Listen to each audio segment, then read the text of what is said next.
Section 1. In this section, you will hear a conversation between a woman and the librarian.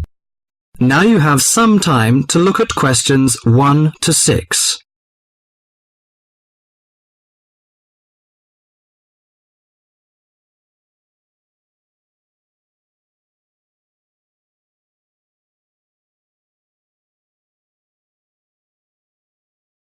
Now listen to the talk and answer the questions 1 to 6. Good morning. Good morning. Can I help you? Yes, I'd like to join the library. We're new to the district, you see. Certainly. Well, all we need is some sort of identification with your name and address on it. Oh dear.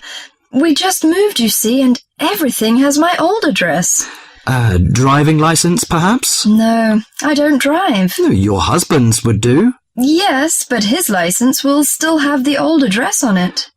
Perhaps you have a letter addressed to you at your new house. No, I'm afraid not. We've only been there a few days, you see, and no one's written to us yet. What about your bank book? That's just the same. Oh dear, and I did want to get some books out this weekend. We're going on holiday to relax after the move, you see, and I wanted to take something with me to read. Well, I'm sorry, but we can't possibly issue tickets without some form of identification. What about your passport? What? Oh yes, how silly of me. I've just got a new one, and it does have our new address. I've just been to book our air ticket, so I have it on me. Well, that's all right. Your ticket will be ready soon. Okay, how many books am I allowed to take out? You can take 4 books out at a time, and you can also get 2 tickets to take out 3 magazines or periodicals. Newspapers, I'm afraid, can't be taken out. Oh, that's fine. Do you have a record library? Some libraries do, I know. Yes, we do. You have to pay a deposit of $5 in case you damage them, but that entitles you to take out 2 records at a time. That's good. Could you show me where your history and biography sections are, please? Yes, just over there to your right. If there's any particular book you want, you can look it up in the catalogue, which you'll find just around the corner. You can also find a touchscreen information service on level 2. Thank you. Oh, and how long am I allowed to keep the books for? Well, the normal loan period is 3 weeks, with 2 weeks extension. Oh dear. We're going away for 4 weeks. Can I renew them now? I'm afraid not. You must do that at the end of 3 weeks. I see. Thank you very much.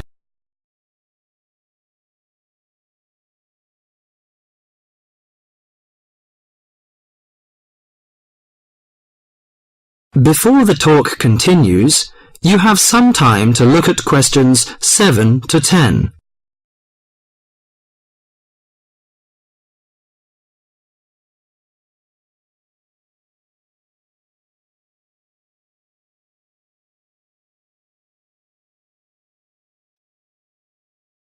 Now listen to the talk and answer the questions 7 to 10. Well, let's go into some details. Your name, please, madam? My name is Barbara. The surname is Cooper. It's spelt as Cooper.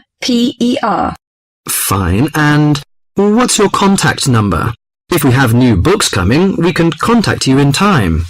Good. You can call me on 723-6518, but it's better after 5 p.m. You know I have to work during the daytime. Do you need the office number? I don't think so. It's enough. Could you tell me the address? I lived in King Road, but of course you need my new address. It's 25 St. Mary Road, Hanwell. That's Hanwell. Is that right? Yes. Do you need the passport number? I just brought it with me. Here you are. Yes, thank you. The number of your passport is G5798-0942. OK, and your ticket is ready. The number is M930123. Thank you. Could I take a look around and check out some books? Of course, as you like. That is the end of section 1.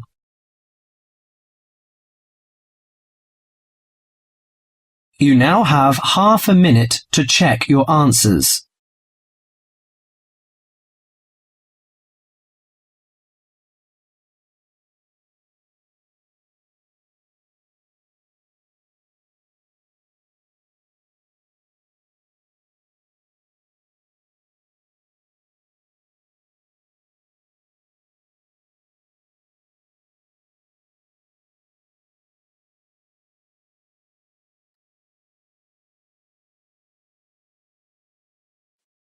Section 2. In this section, you'll hear an introduction on cheese making. You have half a minute to read the questions 11 to 20 first.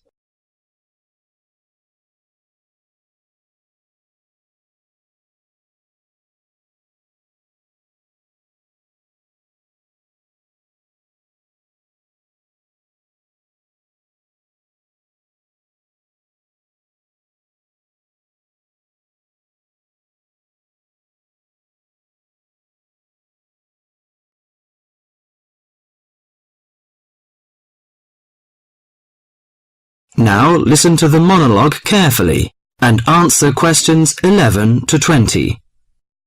Cheese is one of those foods that we tend to take for granted as always having been with us, and it's odd to think that someone somewhere must have discovered the process to make cheeses. That takes place today. In the studio to tell us all about it is Monica Maxwell. Today, we all know that the process of making cheeses takes place when microorganisms get into milk and bring about changes in its physical and biochemical structure. Well, obviously, we don't know who discovered the process, but it's thought that it came from Southwest Asia about 8,000 years ago. In the early time, there were mainly two types of cheeses. One of them was rather tasteless and bland, in the case of the so-called fresh cheeses, which are eaten immediately after the milk has coagulated. And another one was rough-tasting and salty, in the case of the ripened cheeses, which are made by adding salt to the soft fresh cheese and allowing other biochemical processes to continue so that a stronger taste and a more solid texture resulted. The ancient Romans changed all that. They were great pioneers in the art of cheese-making, and the different varieties of cheese they invented and the techniques for producing them spread with them to the countries they invaded. This spread of new techniques took place between about 60 BC and 300 AD. You can still trace their influence in the English word cheese, which comes ultimately from the Latin word Caseus, that's C-A-S-E-U-S. At this stage in history, people weren't aware in a scientific way of the role of different microorganisms and enzymes in producing different types of cheese, but they knew from experience that cheese's tastes were relevant to something. If you kept your milk or your pre-cheese mixture at a certain temperature or in a certain environment, things would turn out in a certain way. In the 19th century, with the increasing knowledge about microorganism, there came the next great step forward in cheese-making. Once it was known exactly which microorganism was involved in the different stages of producing a cheese, and how the presence of different microorganisms affected the taste, it was possible to introduce them deliberately and to industrialize the process. Nowadays, cheese is made on a large scale in factories, although the small producer working from his dairy farm continued to exist and still exists today. Cheesemaking moved very much into the world of technology and industrial processes, although because the aim is still to produce something that people like to eat, there's still an important role for human judgment. People still go round tasting the young cheese at different stages to see how it's getting on, and may add a bit of this or that to improve the final taste. Whatever the scale of production, there is still room for the development of art alongside the technology. That is the end of section 2.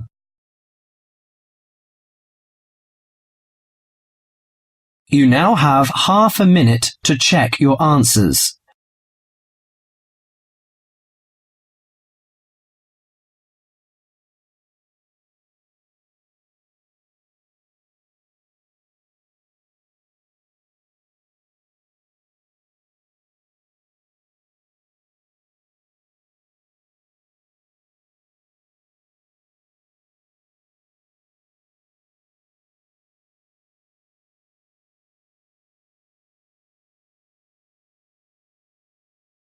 Section 3.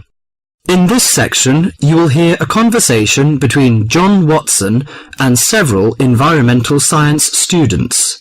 Now you have half a minute to read the questions 21 to 30.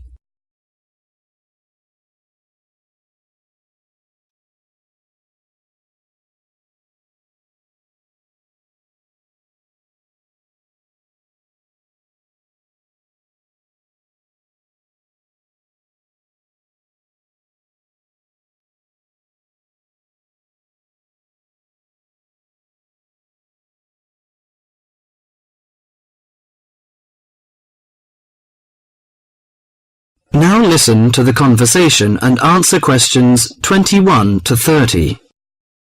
Good morning, everyone. I'd like to introduce our guest to you, John Watson. We're delighted to have John with us today to share his views on conservation. As environmental science students, I know you'll have a lot of questions.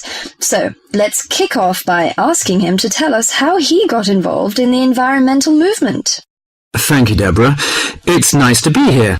When I was 7 years old, back in the 1940s, my father bought 200 acres of land on the central coast of New South Wales in eastern Australia.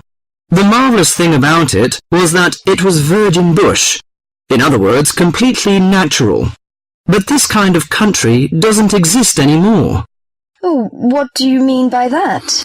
Well, let me explain.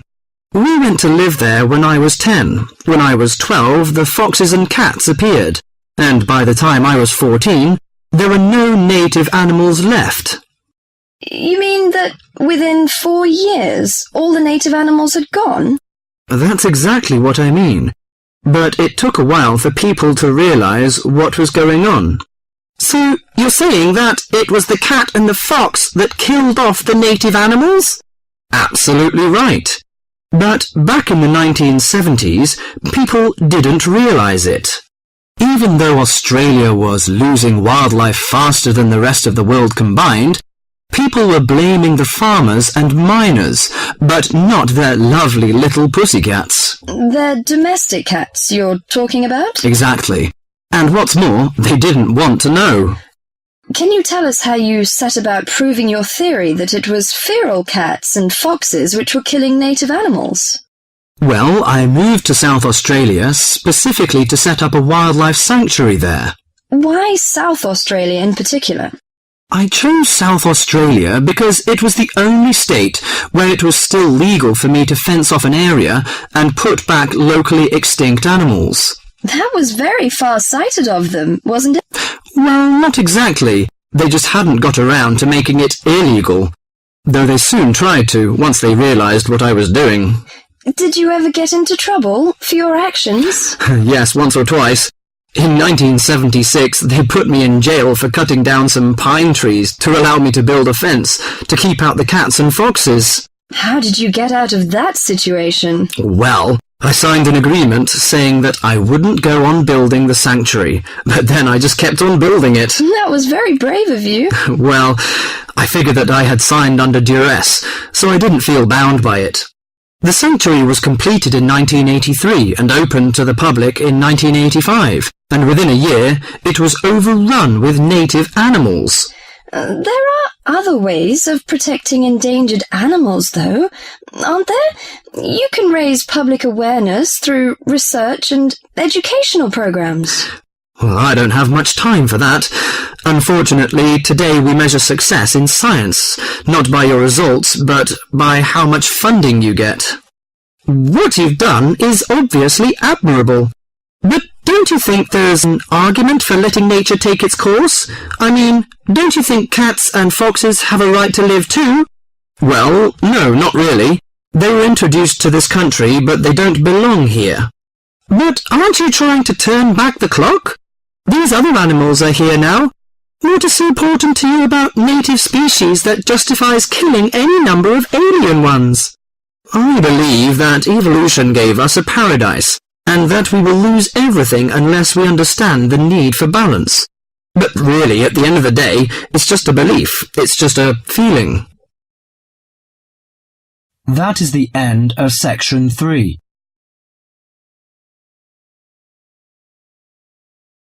You now have half a minute to check your answers.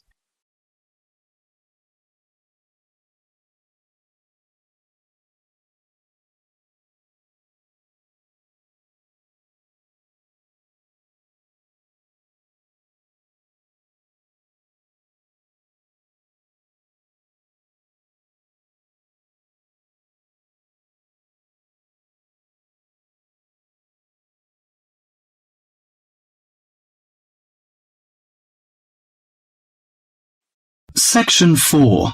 In this section, you will hear a lecture on the research on teen brain. Now you have half a minute to read the questions 31 to 40.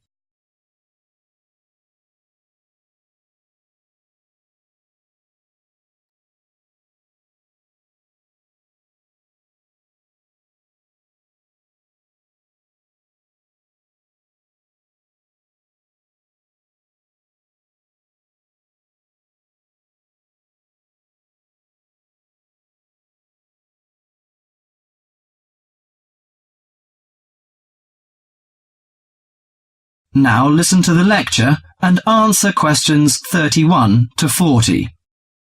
Today our guest is Joseph Parks, Medical Director for the Botany Department of Mental Health. He's going to give a lecture about the research on teenage brain. Good morning, everyone. Today I'm going to introduce the new research about adolescent mind, the teenage brain. How much do you know about that? Do you believe in brain scanning? Do you think we can judge whether a teen is normal or mentally ill? Or it's just another immature test?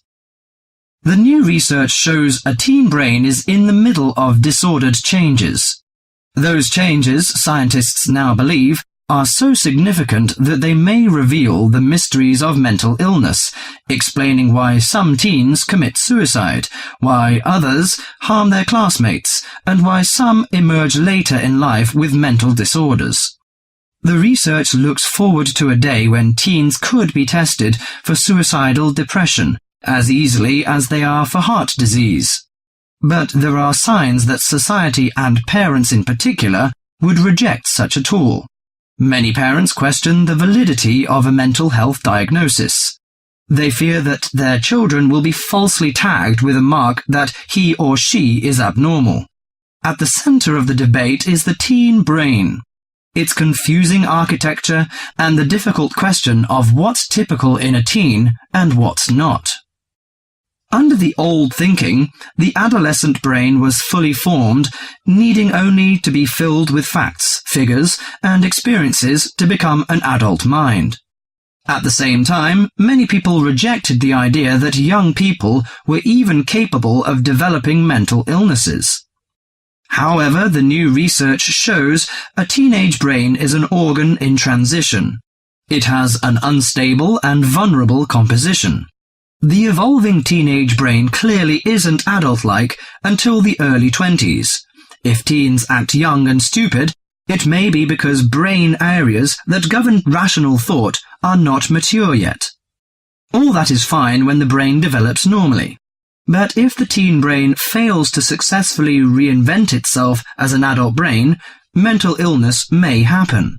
Researchers increasingly believe if that process stops for some reason, teens are likely to develop mental illness.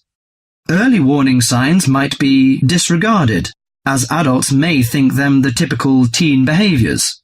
Perhaps the chief hope of the new research is that it could make a difference for teenagers suffering from mental disorder and major depression. These can lead to suicide, which for years has been the leading cause of death for teens. Until recently, scientists couldn't peer into living brains to look for changes associated with normal development or mental diseases. That is beginning to change as researchers develop ever more sensitive brain scanners. However, the composite pictures are somewhat misleading. A snapshot of an individual brain may fall somewhere between normal and mentally ill. For now, psychiatrists and psychologists must still rely on interviews and observations of children's behavior to diagnose mental illness. That is the end of section 4.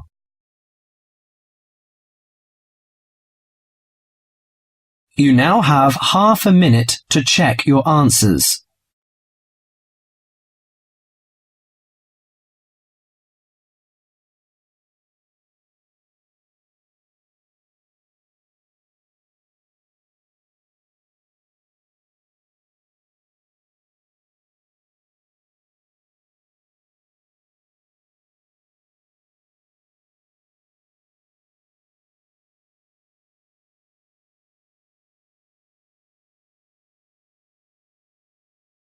That is the end of the listening test.